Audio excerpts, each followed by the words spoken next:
Olá pessoal, aqui é o Vinícius Santiago e eu tô aqui para ajudar vocês a beberem melhor. Então, eu sou sommelier profissional e a gente vai começar essa semana com 7 aulas, uma aula por dia, falando de vinho para iniciantes. E aqui é vinho para iniciante mesmo. Todo mundo que já fez qualquer curso de vinho já viu esse tema aqui, mas vai ajudar a dar uma luz para quem nunca fez um curso de vinho, para quem não está acostumado a tomar vinho, quem tem dúvida quais são as diferenças. Então a gente vai falar de vinho para iniciantes. A ideia são aulinhas curtas, com 10 a 15 minutos de duração no máximo. E a gente vai começar nessa aula 1 falando da uva, que é a matéria-prima para fazer vinho. Mas nós vamos começar com a seguinte pergunta: que raios é vinho? Então tem uma série de respostas sobre o que é vinho por aí, e vocês vão encontrar frases do tipo: vinho é vida, vinho é poesia, é o néctar dos deuses, dentre outras coisas, e dá para dizer que vinho é tudo isso, ou pode ser interpretado como tudo isso. Mas existe uma definição jurídica, legal, do que é vinho, e para a lei brasileira, vinho é o fermentado alcoólico de uvas maduras, e isso é o resumo do que está no texto da lei. Então é um fermentado alcoólico de uvas maduras. A gente vai dividir essa frase em duas etapas. Uma é fermentado alcoólico, outra é uvas maduras. Vamos começar falando da uva, que é a matéria-prima do vinho. Então, a uva. Primeiro ponto, para ser vinho no Brasil, para poder ter no rótulo a palavra vinho, tem que ser feito de uva. Vinhos de outras frutas, como vinho de laranja, vinho de jabuticaba, vinho de pêssego, para a lei brasileira não existem. Existe fermentado alcoólico de fruta, fermentado alcoólico de laranja, fermentado alcoólico de jabuticaba, mas a palavra vinho ela é exclusiva para a uva, para essa matéria-prima. E por que eu falo de lei brasileira? Porque em outros países, como a Alemanha, por exemplo, eles têm o Apfelwein. O Apfelwein é o vinho de maçã, um fermentado alcoólico de maçã. Tem muito na região de Frankfurt. E no Brasil, por exemplo, eu teria um fermentado alcoólico de maçã e não vinho de maçã, não Apfelwein, como eles têm na Alemanha, por exemplo. Então, a uva é o fruto da videira, também chamada de parreira.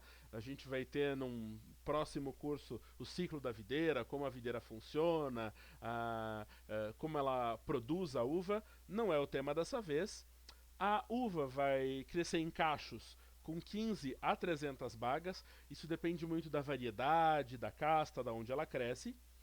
A uva pode ser branca, rosada ou tinta, e isso tem a ver com a quantidade de pigmento que tem na casca da uva. Esse é um cacho que está na foto de uva tinta, então essa uva que é tinta, a uva que tem menos pigmento vai ser rosadinha, vai ser uma uva rosada, e eu vou ter a uva branca também. Muita gente fala em uva preta, mas o termo técnico é uva tinta. E a videira foi domesticada no sudoeste asiático entre 6.000 e 8.000 anos atrás, mais ou menos. Sudoeste asiático é aquela região que fica entre África, Ásia, Europa. Então, para dar uma ideia aqui, está aqui. Entre o Mar Mediterrâneo, o Mar Negro e o Mar Cáspio, ali onde tem o rio Tigres, o rio Eufrates, o início da civilização, e tem evidências de vinho que remontam 6.000 a 3.000 anos antes de Cristo, evidência de uvas de antes de 3.000 anos antes de Cristo, e na foto da esquerda, na parte lilás, tem a distribuição moderna de videiras selvagens, porque ainda existem estirpes de videira que não foram domesticadas. A imagem da direita mostra um vaso resinado com 9 litros de capacidade, que é de 5.400 a 5.000 anos antes de Cristo. Então, pelo menos 7.000 anos atrás. E nesses vasos que são encontrados por arqueólogos, o pessoal encontra vestígios da produção de vinho nessa época. Nesse período, o vinho, a uva era esmagada, colocada num vaso, e virava vinho sem o pessoal saber muito como acontecia. Tem várias lendas que contam essa história. A ideia não é falar da história do vinho aqui, mas existem várias lendas e teorias, mas ninguém sabe quem foi o inventor do vinho, quem criou o vinho pela primeira vez, mas o fato é que a videira foi domesticada e foi cultivada de propósito nessa região aqui há muito tempo atrás. Aqui na imagem da esquerda dá para ver melhor a região do Cáucaso, que está ali entre a Geórgia, a Armênia, o Azerbaijão, e foi nessa zona que surgiu o vinho e que a videira foi domesticada. A história humana registrada mais antiga que se tem registro é um épico chamado Gilgamesh, ou Gilgamesh. O Gilgamesh é um rei, um herói. Conta esse épico que os deuses estavam insatisfeitos com o Gilgamesh, com o comportamento dele, e mandaram um opositor, um antagonista. E esse antagonista era o Enkidu, que mais tarde na história vira o melhor amigo do Gilgamesh, inclusive. E o Enkidu, quando ele vem pra Terra, ele era uma criatura bestial, meio animalesca. E aí o pessoal, os humanos, recolhem o Enkidu e tem esse trecho aqui no épico que é: come o pão é o suporte da vida, bebe o vinho é o costume da terra, e o Enkidu comeu até ficar saciado e bebeu 7 cálices, ficando alegre, com o coração exaltado e a face brilhante, quer dizer que ele ficou bêbado de vinho. O ponto importante desse trecho é: no registro mais antigo que a humanidade tem de épico, de história humana escrita, já fala de vinho. Então o vinho já era importante nesse período e, mais importante que isso, o vinho, esse fruto da videira, ele já tinha um efeito civilizatório no ser humano. Ele já era compreendido como um produto que não era espontâneo, milagroso, mas que era um produto feito pelo homem, assim como o pão, que não ocorria espontaneamente na natureza. Ele tinha que ser feito de propósito e servia para civilizar o que não era civilizado, como aconteceu com o Enkidu. E a partir do momento que o Enkidu comeu o pão e encheu a cara de vinho, ele passou a ser uma criatura civilizada, passou a ter modos. Outro registro muito antigo e mais próximo de nós é a Bíblia. Na Bíblia, no Gênesis ainda, o primeiro livro, vai falar sobre vinho e para a Bíblia, o patriarca que é o primeiro viticultor e o primeiro vinicultor, o primeiro a produzir uva e a fazer vinho foi Noé. Teve o dilúvio, Noé desceu da arca, parou no Monte Ararat. Depois de um tempo ele plantou uma videira, isso está registrado na Bíblia, colheu o fruto da videira, fez vinho, ficou bêbado e ficou peladão na tenda dele.